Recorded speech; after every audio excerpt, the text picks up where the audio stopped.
Tonight, we're going back. We're going back into the tank of our memory to a warm, fuzzy time, whatever that seemed to be. It seems like more and more, if you notice, sort of in the landscape of popular culture, fiction, well, pretty much everything. We're being used, programmed, to revisit a nostalgic feeling, a nostalgic moment from our past. And you could look at that a lot of ways. And I think we brought this up actually as part of a conversation a ways back when we were doing, wild, troubled minds style stuff, because that's what we really do on this show, is kind of open up the world in a new way and see what we can find by shaking it around a little bit. And that's what's up tonight. So basically nostalgia, you guys know what it is. It is just a warm, fuzzy feeling from a time bygone. And typically, the further removed it is, the more drawing it is, power-wise or interest-wise or any of the rest of that. And it seems to resonate not just with individuals, it seems to resonate with entire societies, meaning, let's say, entire cultures. For instance, let's say in the West, we had the bell-bottom craze of the 70s. The bell-bottom craze came back of the, what was it, the late... early aughts or the late 90s, whatever it was. I don't know what it was when bell bottoms came back. Corduroys and bell bottoms all coming back in the same space. Weird, right? So definitely a nostalgic thing, and fashion's one way of looking at it. But of course, there's music. There's going to be even new art as a creation. But the thing that got me wondering about this is we were talking about one night at the end of one of these shows. I can't remember what it is, but one of you amazing people brought up the idea of programming nostalgia into sort of our brains as part of these control mechanisms I'm always talking about, or programming ideas from the past to sort of inform the future or keep us on a sort of circular track of where we're going from, meaning that there's not going to be too much of a divergent future because we keep feeding ourselves our own nostalgia, sort of the snake eating its tail, that whole bit, right? And think of it. I mean, it is completely true that, many things they've cranked out recently, me being Generation X, I'm always talking about Dungeons and Dragons because it was a magical time in my life, learning about just an unbelievable amount of things that kind of fit in with the Fortean aspect of ghosts and goblins and whatever else, right? There's just so many ways to look at it. And, the mind flayers and the primordial darkness, what came before the beginning of beginnings and what comes at the end of ends, like that type of kind of questioning in your mind, and just being able to sort of open it and explore it through the Dungeons and Dragons bit. And you guys recognize, many of you have seen Stranger Things. And that's exactly what that is. The entire show there, 5 seasons deep now. I think is it 5 seasons, 4 seasons? I don't know. But they're going to do the final season coming up next year, I believe. But in any case, Stranger Things in particular is not just, let's say, a travel through conspiracy theory and, Project Montauk and the MK Ultra type stuff and, psi powers of the CIA back from the 60s, 70s and into the early 80s. It's not just that. It's not just that story. It's also based in that nostalgia lock of, playing Dungeons and Dragons in the basement and, pizza and Doritos or whatever, Mountain Dew, whatever they had back then. Dr. Pepper. Was Mountain Dew a thing back in 1985? I don't even know. But you get what I mean. There are certain flavors. There are certain smells. There are certain just ideas that are resonant to us and resonate into society that seem to come back at some point. And, the bell bottoms as an example, or styles, particularly art in the sense of combining a ton of things together, which is exactly what Stranger Things did. And if you guys saw it, and spoilers, earmuffs for just a moment as I explain this scene, but there was this just this pinnacle moment of nostalgia for us people about my age, about Generation X or somewhere around in that space. And there was the Kate Bush tune playing, Running Up That Hill, and the Dungeons and Dragons sort of trying to take one of their friends and kill one of their one of the gang there, one of the actual Dungeons and Dragons group, basically the adventurer party. And, so it's, was it Max was the name of the character, the young redheaded girl, and she's flying up into the sky, and she's in the dream realm trying to fight off Vecna. And it's just this big, massive thing where they kind of come and, ultimately, again, earmuffs if you guys haven't seen it, Do check it out. It's incredible. But here's the culmination of that scene. They end up sort of saving her, sort of breaking her out. So not only does she sort of break through the dream realm back into the real world, but they use a nostalgic moment for us and a new moment for her, because of course this is set in that, mid early 80s, maybe late 80s aspect at this point in the series of Kate Bush running up that hill and playing that song. And just that scene was done so masterfully, and you can go check it out on YouTube. I'm pretty sure just that one scene is on there. Just search Kate Bush Stranger Things and you'll find it. But it definitely gave me the chills a little bit watching that and just seeing all of that stuff come together into one artistic space that just was a flamethrower of nostalgia. Okay.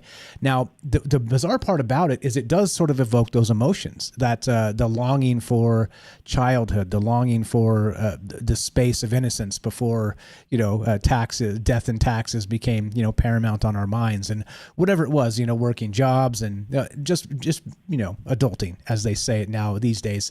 But in the old days, there was no such term as adulting. I recognize that. But you get what I mean. Yeah, Matt Saul has it right. It was so simple back then. And that's what it seems like. But here's the thing too, the wild part about it is that when you think in terms of nostalgia and that feeling that it gives you, it seems to me like, we had our problems then too.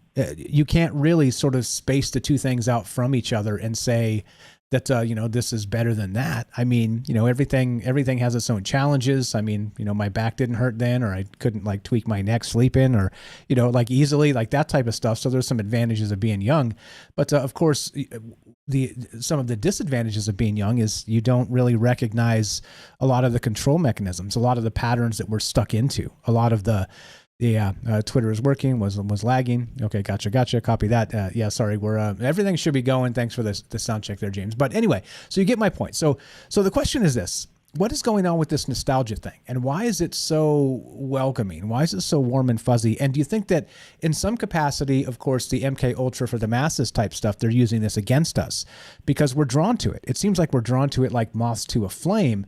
But and is that good? Is that a good thing? Is it a bad thing? I was reading some of the Psychology Today stuff on nostalgia and whether it is good or whether it's bad, or however they kind of classify it these days. I don't know. You tell me, as usual, because I don't like to read any one thing and say, well, yeah, because somebody said it, this is the truth. I'm like, okay, well, that's one take. I wonder what some other angles are here. But anyway, so what's up with this nostalgia thing? Number one, do you think they're using it against us in any capacity whatsoever? And do you think sort of that self-fulfilling prophecy, the Oedipus complex, or MK Ultra, or sort of informing our future from our past to keep us in a sort of a tight time frame of a linear temporal sauciness, so we don't get too far out of line? You know what I mean? It's like I don't know. Is it a control mechanism? Is actual nostalgia a control mechanism built into people that's being used against us, not just by art and culture, but possibly by governments at large? And that's what I want to know. That's what's on my mind tonight. If you guys have ideas here, we got to OG Skywatch kicked it off with a fire idea. I'll get to that as soon as we come back from the break here. But the idea of a tulpa, he brought it up as, a nostalgic moment is basically a tulpa from the past. And so we'll touch on that in a sec, because I think it's incredibly important. And I didn't even think about it that way. I was kind of digging into some other spaces here, sort of programming it into our brains, but then also sort of the code head programming it as sort of legacy source code that we're drawn to no matter what, kind of in the Matrix. But anyway, we're back to nostalgia. And in the case of Stranger Things or anything else, you can quantify it in, it's something we're drawn to. It's a space of innocence that we're trying to re-achieve at some point. And we know in our heart of hearts, it's an impossibility. It would be time travel. It would be temporal. I'm calling this actually subjective time dilation. Okay. And we'll get to that. This gets incredibly weird when you start to untether your mind from the real world and consider what the hell might be going on with this type of stuff.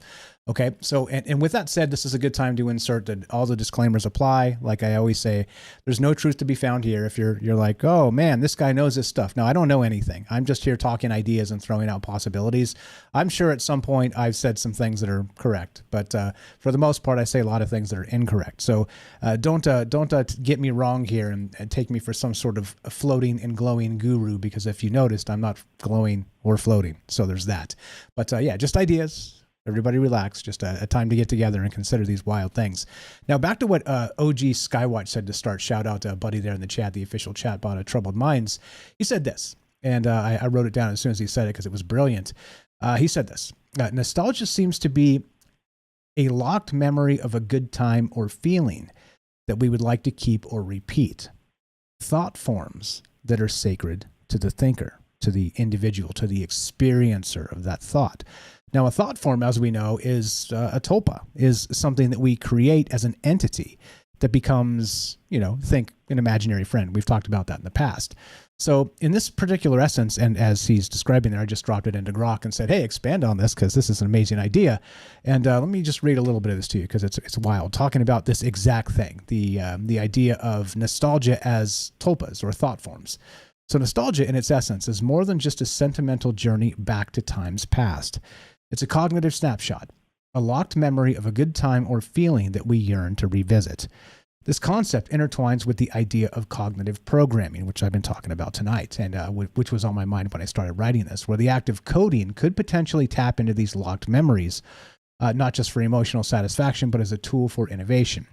Okay, let's skip that. Blah, blah, blah, blah, blah, blah, blah. Oh, did it? I think it blended these two ideas and skipped the tulpa bit. That's all right. I won't have to, I'm not going to read it then because it seems like it did too much of the other thing and not enough the new thing. But in any case, I think this is what we're dealing with. These ideas of these thought forms that are sacred to us, as OG Skywatch described. It's very, very, very poignant in this moment to me because that's exactly what this is. It's almost as if these thought forms, these tulpas, are hearkening us back to a moment, to a comfort space, to, I don't know, a magical minute, something, to whatever this is, right? And so why though? And why are we so drawn to this when, I mean, look, it's good. It's certainly good. Okay. But if you go forward in time, we don't know what tomorrow brings. Like tomorrow might be the best day of your life up to this point. And then the day after tomorrow might be the best new day of your life. You get what I mean? So the future is yet to be written. And so for me, that's quite a bit more exhilarating than a nostalgic moment, but I'm not immune. Like I said, that's Stranger Things. That's a scene with Max and, Kate Bush and running up that hill and that whole bit. If you guys have seen that, if you're Generation X, that is just a flamethrower of nostalgia as I described. And it's strange to me. It's incredibly strange that this is something we're always trying to go back to, at least in our minds. And we want to, talk about the good old days as we always say it.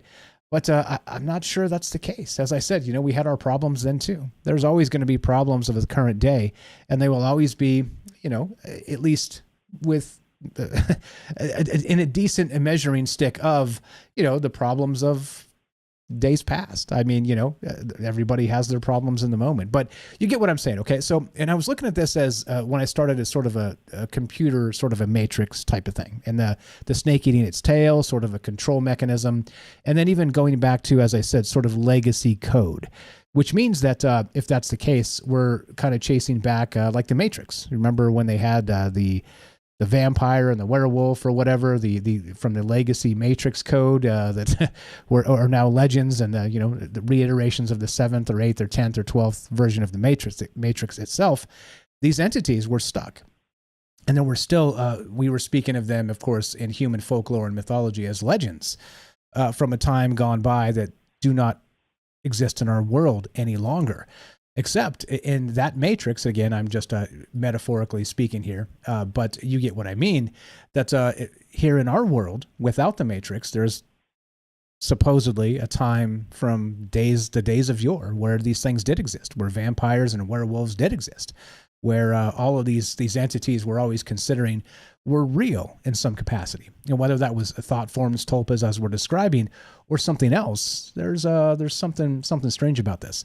Also, another wild thing that kind of kicked in as we started tonight, I want to shout out James Salcedo Paranormal. You know him, you love him. He also mentioned that he saw something where they were talking about people seeing cartoons in real life, actually seeing. See if I can find the comment, something to that effect. We'll hopefully talk to him later. Here he goes. He says, James adds, I have heard reports of people seeing cartoon characters, even recognizable ones, moving around in the real world. Very interesting. And so that would definitely be a nostalgic thing. And if you're Generation X, What do you do? What do you do? Well, if you see foghorn leghorn or right, something like that, right? Like, I don't know. There's a whole lot of just wild stuff with this. But the thing that gets me and that I want to talk about more specifically, and of course, as you know, this is nonlinear, open-ended. We can take this wherever you like. And I love that you guys are peppering the ideas already in the chat and getting my mind going as well. But it feels like we're kind of chasing whatever the legacy code is, okay? If you want to think in programming terms, kind of like that first iteration of the Matrix for that nostalgic moment, whatever that looks like or whatever that means to us personally, that sort of sacred minute, that sacred moment from our past. But why though? And basically the question that came up when we were discussing this originally that spawned the idea for this show is that can they use this against us? And are these sort of predictive programming type things locked into these nostalgia loops that won't let us unlock from that Ouroboros, the snake eating its tail, past, present, and future that we're doomed to repeat, sort of in that Oedipus cycle. The whole, the prophecy is written, and this is sort of just a reinforcement of said prophecy. You get it? So there's a lot of things kind of coming together in the idea, but nostalgia in and of itself is a strange thing. It is a stranger thing, definitely a stranger thing. And I don't know, because the old days were, like I said, problematic. They had their own problems too. And why are we sort of drawn to this so heavily? And look, there's entire, franchises that do this, that are just completely like exactly Stranger Things is exactly that.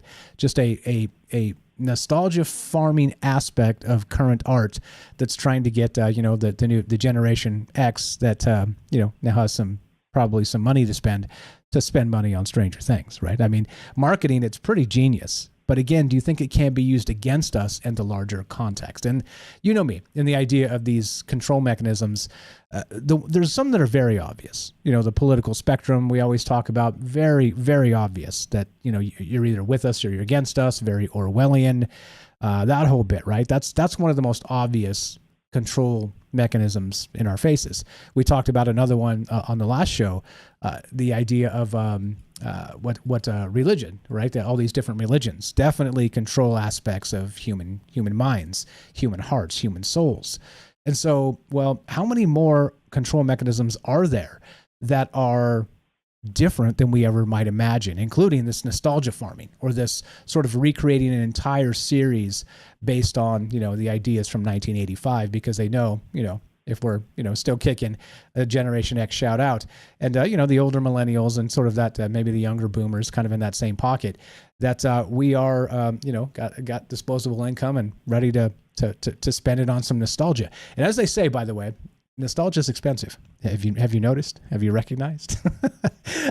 Yeah, it kind of is. It kind of is. You can go, well, anyway, I've got some examples, but they're a little personal, other people's stories. I'm not going to tell those. But you guys know, I don't have to tell you anything about it because you've experienced some of this stuff yourself. But why is this? And do you think it is being used against us is really the bottom line here?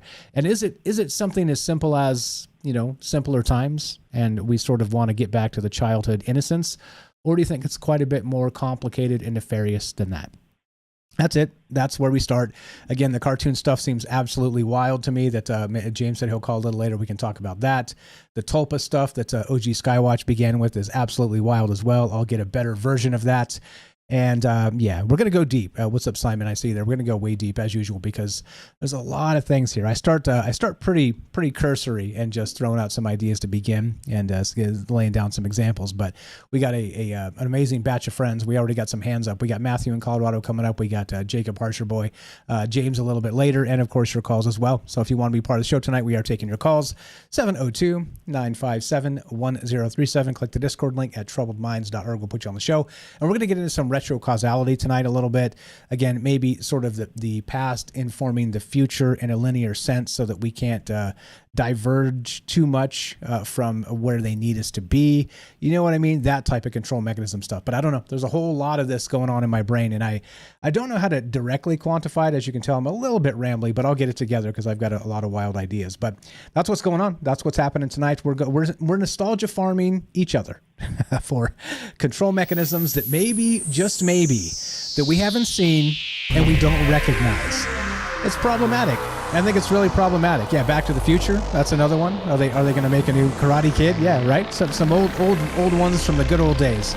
But of course, all these are resurfacing, at least in conceptual spaces, and not just that, cartoons, of course, and different art. So what does it look like? Are they using this against us? Is it best to drop this stuff entirely?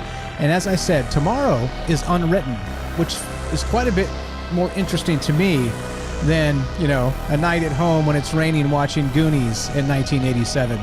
You tell me.